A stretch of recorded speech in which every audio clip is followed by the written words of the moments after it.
ఈ మాసం అనుకూల వాతావరణం ఉంటుంది. ఆర్థికంగా మరింత పుంజుకుంటారు. దీర్ఘకాలిక అనారోగ్య సమస్యల నుండి ఉపశమనం లభిస్తుంది. వృత్తి వ్యాపారాలలో సమస్యలు ఎదురైనప్పటికీ ధైర్యంగా ఎదుర్కొని లాభాలు అందుకుంటారు.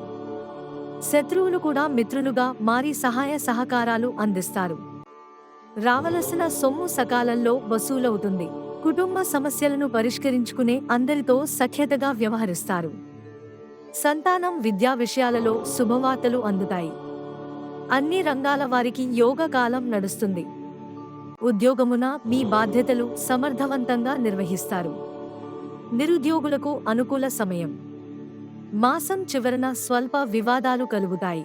కనకధార స్తోత్రం పారాయణం చేయడం వలన శుభఫలితాలు పొందుతారు. ఉత్సాహంగా కొన్ని కార్యక్రమాలు పూర్తి చేస్తారు. నిరుద్యోగులు కృషి ఫలిస్తుంది. ధన వ్యవహారాలు అనుకూలిస్తాయి.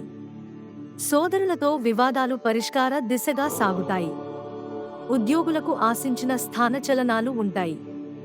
నూతన గృహ కొనుగోలు ప్రయత్నాలు ఫలిస్తాయి. పాత సంఘటనలు గుర్తు చేసుకుంటారు. నూతన వ్యాపార ప్రారంభ ఆలోచనలు కార్యరూపం దాలుస్తాయి. ఇంటా బయట సమస్యలను తెలివిగా పరిష్కరించుకుంటారు. చిన్న తరహా పరిశ్రమలకు నూతన ప్రోత్సాహకాలు అందుతాయి. వారం మధ్యలో ఆర్థిక అవరోధాలు కలుగుతాయి. ఆరోగ్య విషయంలో జాగ్రత్త అవసరం. వేణుగోపాల శతకం పారాయణం చేయడం వలన శుభ ఫలితాలను పొందుతారు.